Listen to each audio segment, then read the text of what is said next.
Hello dear learners, আসসালামু আলাইকুম। This is culture in front of you. প্রিয় শিক্ষার্থী, তোমাদেরকে আমার ক্লাসে স্বাগতম। আজকে আমরা কমপ্লিটিং সেন্টেন্স সম্পর্কে আলোচনা করব।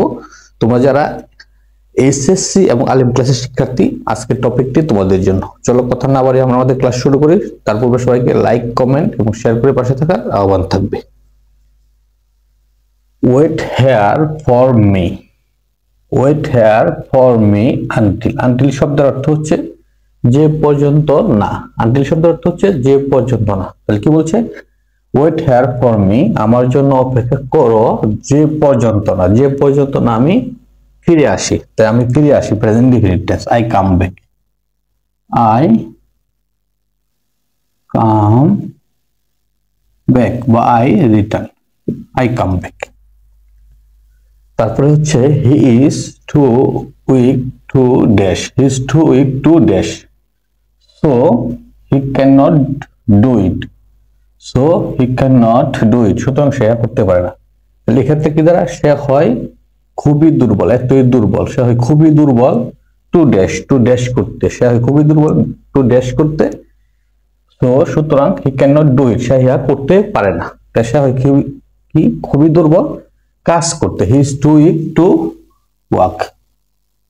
সে হয় খুবই দুর্বল কাজ করতে। যেহেতু এখানে টু ডট ডট টু যুক্ত যদি থাকে এক্ষেত্রে, তারপরে এর মধ্যে শব্দটা ম্যাক্সিমাম সময় অ্যাডজেক্টিভ হয় এবং এই টু এর পরে ভার্বের প্রেজেন্ট ফর্ম বসে, অর্থাৎ ইনফিনিটিভ করা লাগে আমাদেরকে। টু এর পরে ভার্বের প্রেজেন্ট ফর্ম, এটা কি বলে? ইনফিনিটিভ। সে হয় খুবই দুর্বল হাঁটতে, সুতরাং কাজ করতে বা হাঁটতে। সুতরাং সে ইহা করতে পারে না। যেহেতু ইহা করতে পারে না এরকম বলছে, কারণ আমরা ওয়ার্ক দিচ্ছি, না ওয়ার্ক বা মুভ অন্য কোনো শব্দ ব্যবহার করতে পারতাম। অর্থাৎ এখানে প্রেজেন্ট ফর্ম ব্যবহার করা লাগবে অর্থ অনুযায়ী। United we stand. ইউনাইটেড শব্দের অর্থ হচ্ছে ঐক্যবদ্ধ। ঐক্যবদ্ধ থাকলে আমরা কি থাকি? দাঁড়িয়ে থাকি। ড্যাশ উই অলওয়েজ, আমরা সর্বদা আর ইউনাইটেড, আমরা সর্বদা হই ঐক্যবদ্ধ। তা কি বলছে? ইউনাইটেড উই স্ট্যান্ড, অর্থাৎ ঐক্যবদ্ধ থাকলে আমরা কি থাকি? শক্তিশালী থাকি। আর যদি বিভেদ হয় তাহলে পতন হয়। এ হচ্ছে বিষয়টা প্রবাদ বাক্যের মধ্যে আছে। United we stand, divided we fall. divided we fall. Divided we fall. United we stand, divided we fall. We are always united, আমরা সর্বদাই ঐক্যবদ্ধ। It is high time dash. It is high time, যদি it is high time থাকে তারপরে অংশ past indefinite tense হয়। কি হয়? It is high time থাকলে it is high time শব্দের অর্থ হচ্ছে এটাই উপযুক্ত সময়। কি এটাই উপযুক্ত সময় পদক্ষেপ গ্রহণ করার, এটাই উপযুক্ত সময় সিদ্ধান্ত নেওয়ার, ইহাই উপযুক্ত সময় এর বিরুদ্ধে সোচ্চার হওয়ার। এক্ষেত্রে it is high time we change our decision, এটা উপযুক্ত সময় আমাদের সিদ্ধান্ত পরিবর্তনের। চেঞ্জের সাথে ইডি, চেঞ্জড আওয়ার ডিসিশন, এটাই উপযুক্ত সময় কিসের? আমাদের সিদ্ধান্ত পরিবর্তন, যে পরিবর্তন করবো এটা পাস্ট টেন্সে লেখা লাগবে। He has a lot of money but dash, তার আছে প্রচুর টাকা পয়সা কিন্তু ড্যাশ। এখন তারপরে দেখি কি বলছে। তারপরে I know him very well, আমি তাকে খুব ভালো করে চিনি, ভালো করে জানি। এক্ষেত্রে কি বলছে? He has a lot of money, তার আছে অনেক টাকা পয়সা।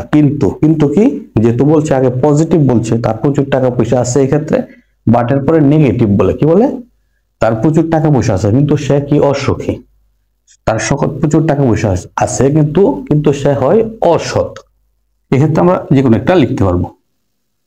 হি ইজ আনহ্যাপি, সে হয় অসুখী। তাহলে কি বলছে? He has a lot of money but he is unhappy, তার আছে অনেক টাকা পয়সা কিন্তু সে হয় অসুখী। I know him very well, আমি তাকে খুব ভালো করে চিনি বা জানি। তারপর হচ্ছে you come here in time. If you come here in time, if যুক্ত আছে। কি যুক্ত আছে? ইফ যুক্ত আছে। যদি ইফ যুক্ত কোন সেন্টেন্সের মধ্যে ইফ যুক্ত থাকে তাহলে এটাকে আমরা কন্ডিশনাল বলি। এক্ষেত্রে if plus present indefinite tense, come.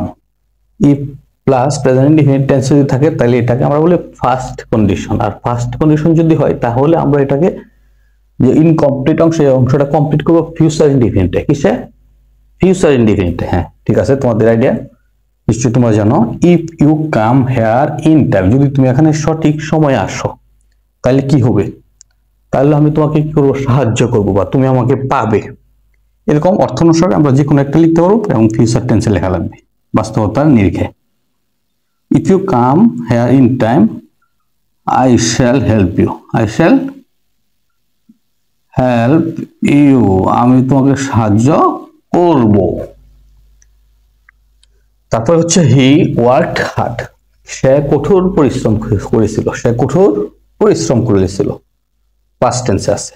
So that, যাতে করে, যাতে করে কি, যাতে করে সে উন্নতি করতে পারে, সে কঠোর পরিশ্রম করেছিল যাতে করে সে উন্নতি করতে পারতো। অর্থাৎ এক্ষেত্রে নিয়ম হচ্ছে, যদি সো দ্যাট শব্দের অর্থ হচ্ছে যাতে করে, এখানে কনজাংশন হচ্ছে সো দ্যাট, এর আগের অংশ যদি পাস্ট টেন্স থাকে তার পরের অংশ আমরা পাস্ট টেন্সে লিখবো, প্রেজেন্ট টেন্সে লিখবো প্রথম অংশ, পরের অংশ প্রেজেন্ট টেন্সে লিখবো। আচ্ছা কি বলছে, he worked hard so that, সে কঠোর পরিশ্রম করেছিল যাতে করে dash, and his hard work didn't go in vain, কিন্তু তার পরিশ্রম বৃথা যায় না, অর্থাৎ সে কঠোর পরিশ্রম করেছিল। so that, যাতে করে কি, he could, এর পাস্ট ফর্ম হচ্ছে could, আমরা could ব্যবহার করবো যেহেতু past tense, he could shine in life, সে কঠোর পরিশ্রম করেছিল যাতে করে সে উন্নতি করতে পারত, যাতে উন্নতি করতে পারত, এই জন্য পরিশ্রম করেছিল। and his hard work, এবং তার কঠোর পরিশ্রম did not go vain, ব্যর্থ হয় নাই। তারপর হচ্ছে the wind was so cold that, so dot dot that, এখানে কনজাংশন যুক্ত আছে কি, so dot dot that, so dot that শব্দের অর্থ হচ্ছে এতই যে, খুব যে। the wind was so cold that, বাতাস এতই ঠান্ডা ছিল যে কি, আবহাওয়া বাতাস খুবই ঠান্ডা ছিল যে কি আমরা বাহিরে যেতে পারি নাই, এখানে কি আছে, পাস্ট টেন্স আছে। the wind was, যেহেতু পাস্ট টেন্স আছে তারপর অংশ আমরা কি করবো, পাস্ট টেন্সে লিখবো, প্রেজেন্ট টেন্স হলে আমরা প্রেজেন্ট টেন্সে লিখতাম।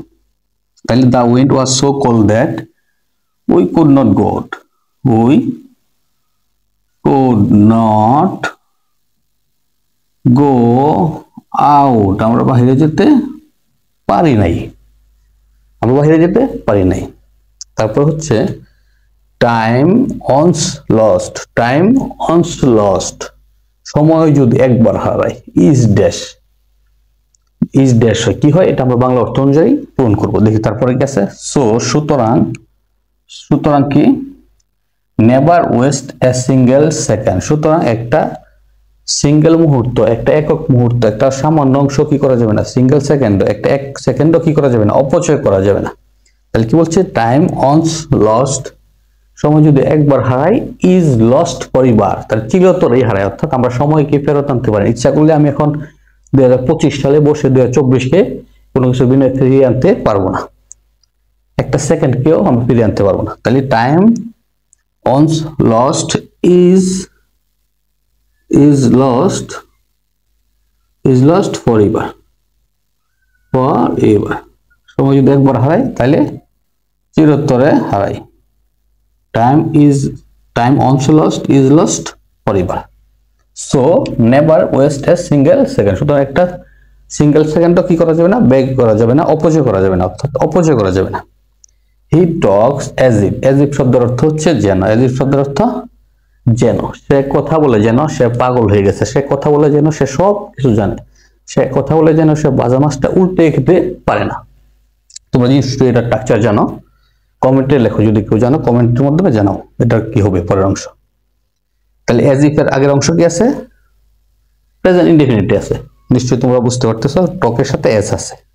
হি টক্স as if, সে কথা বলে যেন, যেন কি সে পাগল হয়ে গেছে, এক্ষেত্রে আমরা কি লিখতে পারবো, হি ওয়ার ম্যাড, যেহেতু ইমাজিনেশন, এক্ষেত্রে হিয়ার সাথে আমরা কি ব্যবহার করছি, ওয়ার ব্যবহার করছি, অথচ হিয়ার সাথে বসার কথা কি বসার কথা, ওয়াজ, কিন্তু এটা ইমাজিনেশন, অবাস্তব যেহেতু, এই কারণে আমরা কি করছি, ওয়ার ব্যবহার করছি। হি টক্স, সে কথা বলে যেন, হি ওয়ার ম্যাড, সে পাগল হয়ে গেছে, অথবা হি নিউ এভরিথিং, যে সবকিছু জানে, হি নিউ এভরিথিং, সে কথা বলেন যেন সে সবকিছু জানতো, আসলে জানে না, সে কথা বলে যেন পাগল হয়ে গেছে।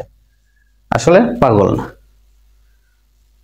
ধন্যবাদ প্রিয় শিক্ষার্থী, আশা করি তোমরা লাইক, কমেন্ট এবং শেয়ারের মাধ্যমে পাশে থাকবে। ধন্যবাদ সবাইকে, আসসালামু আলাইকুম।